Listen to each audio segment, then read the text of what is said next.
Visit squash.tv to find out more. Ce programme vous est présenté par la Fédération française de squash.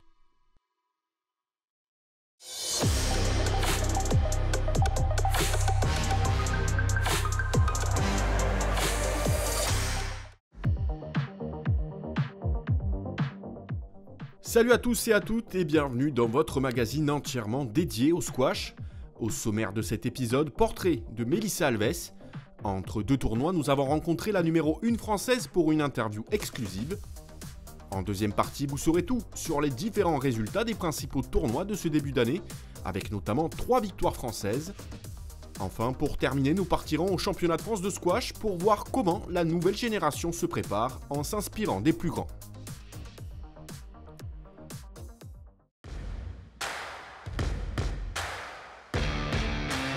Je suis Melissa Alves, numéro 1 française, numéro 18 mondiale et vice-championne d'Europe de squash. Et je viens de Kourou en Guyane. Résilience, passion, ambition sont les 3 mots qui définissent le mieux Melissa Alves. Le squash, presque une évidence. Un sport que découvre la jeune Guyanaise à Kourou à l'âge de 5 ans. Mes parents essayaient de m'inscrire dans un sport. Et puis voilà, il y avait plusieurs options. J'ai commencé le squash, j'ai absolument adoré. L'année où je commence, c'est l'année où mon entraîneur du coup vient de métropole, il vient de Créteil. Il arrive en Guyane et il décide de commencer un club, de commencer une académie, on va dire. Je pense que mon éducateur, mon entraîneur de l'époque, y est pour beaucoup. Et voilà, j'ai jamais changé. Ça a été mon premier sport et voilà, je joue depuis 25 ans du coup. Rapidement, la future numéro 1 française s'illustre dans les catégories jeunes. Elle remporte 3 titres consécutifs de championne de France de 2011 à 2013. À 16 ans vient l'heure de quitter la Guyane pour la métropole. Objectif, relever de nouveaux défis et se mesurer à une concurrence plus relevée. J'ai rejoint le pôle France féminin pour m'entraîner avec les filles qui étaient en équipe de France ici, pour avoir plus de confrontations, pour progresser plus vite. J'ai fait mon lycée à l'INSEP, j'ai eu la chance d'intégrer l'INSEP et de côtoyer les plus grands sportifs français, donc ça aide pour les perspectives d'avenir, pour s'imaginer une carrière professionnelle. Quand on est jeune, on entend toujours parler de l'INSEP comme un peu cette chose qui est inaccessible, quand seulement les meilleurs arrivent à y rentrer. Donc une fois que tu y es, tu te dis que voilà, tu fais partie des meilleurs de ton sport, donc déjà ça c'est vraiment gratifiant, ça fait plaisir. Même si le fonctionnement est compliqué, parce que c'est là que tu commences les entraînements bi-quotidiens, donc tu t'entraînes le matin et le soir, pour rattraper les cours, même si l'INSEP c'est fait pour ça, avec des emplois du temps aménagés, mais ça te prépare en gros à est-ce que tu es prêt à faire tous ces sacrifices pour ta carrière, donc ça te montre tout de suite ce qu'il va falloir faire si tu veux être professionnel. Je suis arrivée en plein mois de décembre, donc pendant l'hiver. C'était pas facile, honnêtement c'est pas facile, je pense que c'est les choses les plus dures pour les joueurs qui viennent de l'outre-mer. De venir seul et de s'isoler et puis de devoir se concentrer à son sport pour essayer de réussir et de se dire qu'on n'a pas sacrifié tout pour rien, quoi. Donc là il y a la raquette de squash et la carte de la Guyane. C'est sûr que maintenant aujourd'hui c'est de plus j'avance dans ma carrière et en âge même plus c'est important pour moi de représenter la Guyane aussi, de vouloir montrer qu'en Guyane il y a des sportifs, qu'on peut réussir en venant d'une petite ville comme Kourou. Après l'INSEP, Melissa Alves poursuit son cursus aux États-Unis, dans l'université de Pennsylvanie. Une expérience qui va lui permettre de combiner études supérieures et pratique intensive du squash. C'est les universités de la Ivy League où on peut jouer au squash pour l'université et en même temps poursuivre ses études. Moi, c'est très important de poursuivre des études. Quand j'ai fini le lycée, j'étais pas sûre de vouloir faire une carrière professionnelle. Moi, j'étais pas sûre de vouloir vraiment vivre du squash et d'en faire mon métier. Donc je me suis dit que pour continuer à jouer, parce que c'est ma passion et que j'adore ça, et en même temps faire un diplôme qui me plaît et potentiellement trouver un travail dans une filière qui me plaise, les États-Unis c'était la meilleure solution pour moi. Diplôme en marketing et économie en poche, Melissa se consacre pleinement à sa carrière dans l'élite du squash mondial. La championne s'illustre dans des tournois prestigieux. Le Monte Carlo Classic en 2022 et l'Open du Cap en Afrique du Sud en 2024. La même année, Alves atteint la place de 18e mondial, son meilleur classement, et s'impose comme la numéro 1 française incontestée. On ne fait pas ça pour être dans la mêlée, on veut toujours être les meilleurs. Bon, il n'y en a qu'une de numéro 1, donc il faut se battre pour après devenir la numéro 1 européenne et puis la numéro 1 mondiale. Lors des championnats d'Europe par équipe en 2019, l'Angleterre, invaincue depuis 42 ans, va faire face à des Françaises revanchardes. Alves réalise le match de sa vie. On a gagné les championnats d'Europe par équipe avec l'équipe de France après avoir perdu, je dirais, 10 fois d'affilée contre l'Angleterre. Enfin, c'est horrible, on ne les avait jamais battus. Et moi, j'ai eu la chance de ramener le point décisif. Qui a fait qu'on est devenu championne d'Europe par équipe avec l'équipe en 2019. Ça, c'est sûrement un de mes plus beaux voilà, mes plus beaux souvenirs parce que je gagne le dernier point, parce qu'on avait attendu depuis si longtemps.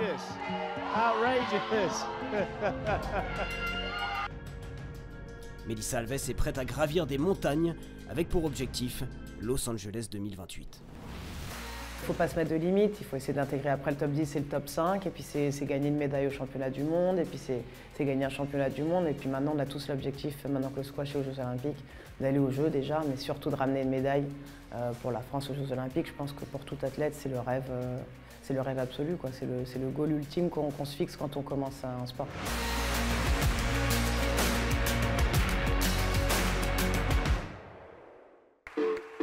Squash le Mag, c'est l'occasion de revenir sur les performances marquantes des Français ces dernières semaines. Et on commence évidemment par le numéro 1 français, Victor Crouin, et sa très belle victoire à Hambourg au German Open fin mars. Redescendu au 15e rang mondial, le Français a cette saison fait le choix de s'aligner sur plusieurs tournois bronze pour jouer un peu plus de matchs et marquer des points importants au classement. Et tout a basculé du bon côté pour Victor Crouin en quart de finale. Le mur qui va surprendre Victor Crouin. Et la rage de Léonel Cardenas qui mène désormais 2-0 dans ce quart de finale ici au German Open 2025. Notre Français est au mur. Mené 2-0 par le Mexicain Cardenas, il va finalement tout renverser pour parvenir à l'emporter. Je pense qu'on doit être sur l'un des plus beaux matchs de ce tournoi. Allez Victor.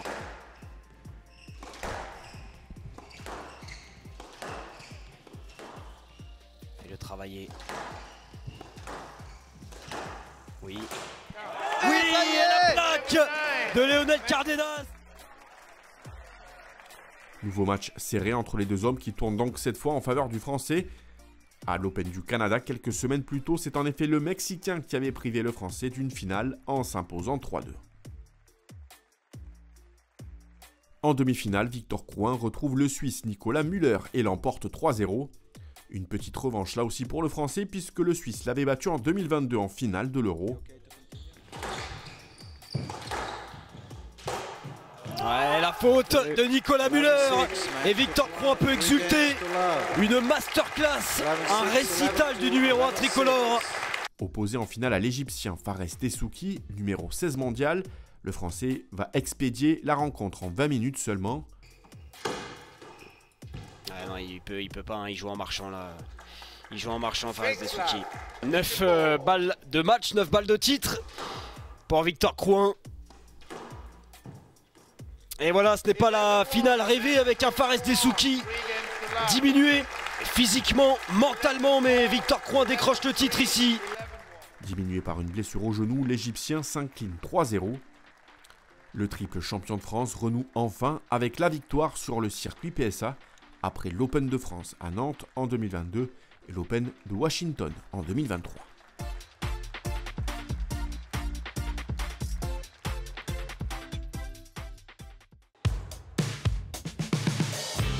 Côté des femmes, Melissa Alves a brillé en remportant son 3e titre Cooper de la saison à l'Open de Richardson, après ses victoires à Hamilton et Cape Town.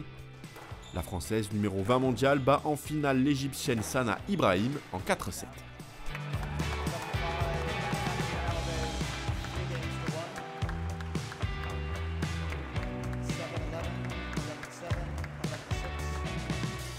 Depuis l'annonce de son retour pour viser les Jeux Olympiques de Los Angeles, où le squash deviendra sport olympique, chaque apparition de Camille Serme est scrutée avec intérêt. Après la victoire au Challenger PSA des Hauts-de-France, c'est à Liverpool, dans un autre Challenger, qu'elle a brillé.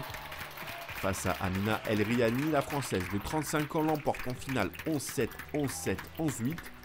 De quoi faire le plein de confiance pour continuer sa remontée au classement.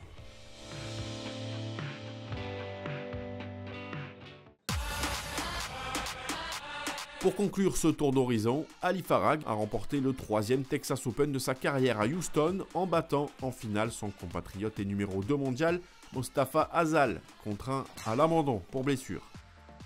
Un Texas Open dans lequel le Français Grégoire Marche a brillé en battant au 2e tour pour la première fois de sa carrière l'ex numéro 1 mondial, le Britannique Mohamed El Shorbagy. Shorbagy est tellement difficile à battre dans ces moments-là.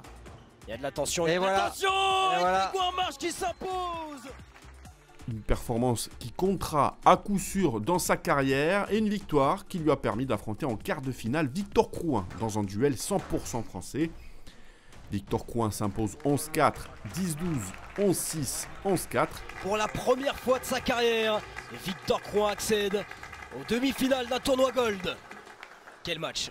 Le parcours de Victor Crouin s'arrête malheureusement en demi, battu par le tenant du titre et numéro 1 mondial Ali Farag. Pour sa première demi-finale en tournoi Gold, le Français s'incline 3-1. C'est trop compliqué, et voilà. La victoire d'Ali Farag, défaite tellement frustrante pour Victor Crouin qui n'aura pas démérité, qui nous aura sorti un match, vraiment un très grand match. Et en ce début d'année 2025, 2 autres Français sont parvenus à atteindre le dernier carré d'un tournoi Gold. À Brisbane, Auguste Dussour, numéro 5 français, a atteint 29 ans pour la première fois de sa carrière une demi-finale Gold. Un beau tournoi pour le natif de Nogent-sur-Marne, battu 3-1 par l'ex numéro 1 mondial Karim Abdelgawad, futur vainqueur du tournoi. Enfin, à l'Open de Nouvelle-Zélande, Baptiste Mazzotti, 24e joueur mondial, s'est lui aussi incliné en demi-finale d'un tournoi Gold. Battu en demi 3-1 face au local Paul Cole, futur vainqueur du tournoi, le Français revient de Nouvelle-Zélande avec des certitudes dans son jeu et le plein de confiance.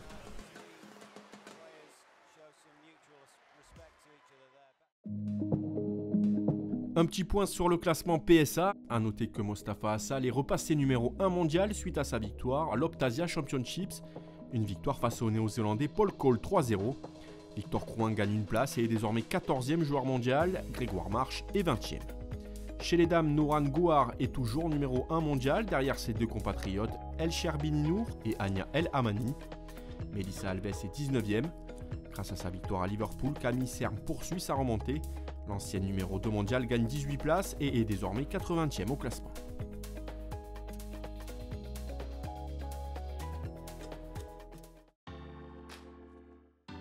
Chartres, février 2025.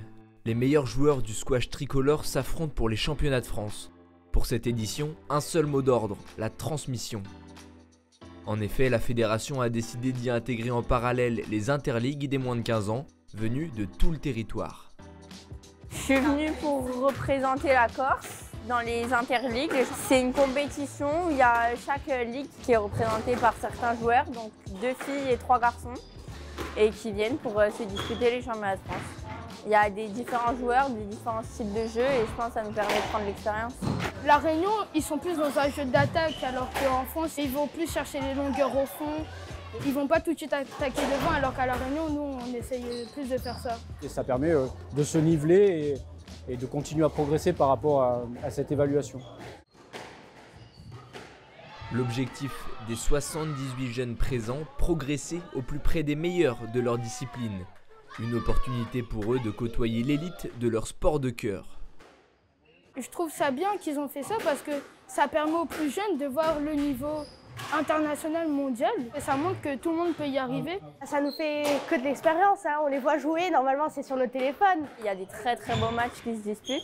Je pense qu'on prend exemple sur eux et ça nous permet de progresser aussi. Ça permet d'engager des échanges et que les sportifs de haut niveau comme Camille, comme Victor, comme Enora puissent parler un petit peu de leur projet et puis leur expliquer ce que c'est le haut niveau, qu'est-ce que c'est de s'entraîner 2 fois par jour. Une immersion au contact du plus haut niveau pour ces jeunes qui représentent pour certains l'avenir du squash français. On a parmi ces jeunes-là des jeunes qui dans quelques années viendront challenger les vieux entre guillemets et seront sans doute, on l'espère, parmi les meilleurs européens et les meilleurs mondiaux. Je suis champion de la Réunion. Au niveau national, je suis champion de France. Au niveau international, à mon meilleur classement, j'ai été 2e européen. Je suis 3e française en U15 ans. Je suis 4e française en U15. Et malgré leur jeune âge, ces espoirs du squash tricolore ne cachent pas leurs ambitions, déjà grandes. Ça va faire les JO, mais ça va être dur. Continuer le squash, continuer à être en équipe de France. J'espère qu'on sera des très bons joueurs plus tard.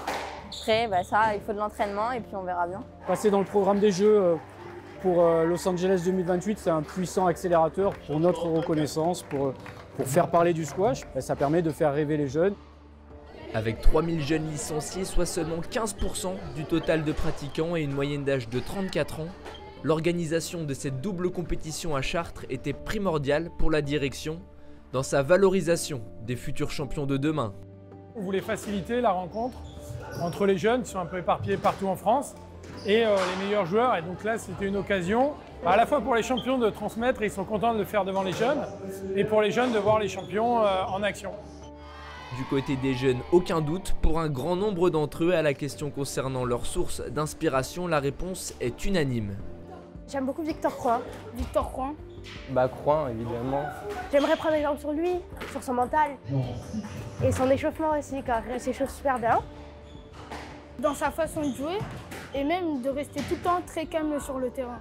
Je vais tout faire pour devenir aussi bon que lui et ça me motive de voir des gens qui arrivent et je me dis que peut-être un jour j'y arriverai aussi.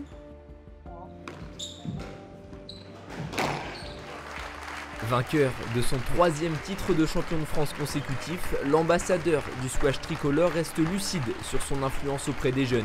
C'est un peu la mission numéro 1, c'est d'essayer d'inspirer les jeunes. Je pense que pour que notre sport reste dans un cercle vertueux et que les jeunes talents se renouvellent, il faut qu'il y ait des exemples, il faut qu'il y ait des inspirations et j'espère leur montrer le droit chemin, leur montrer la rigueur, l'organisation, tout ce qui fait un peu mes forces. Passage de témoin réussi pour une relève assurée. Une chose est sûre, les belles heures du squash français ne font que commencer. Squash le Mag, c'est déjà terminé. À bientôt pour un nouvel épisode.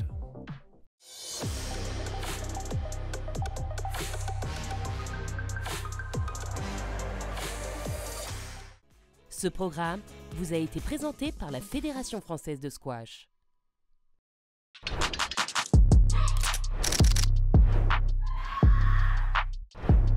Visit squash.tv to find out more.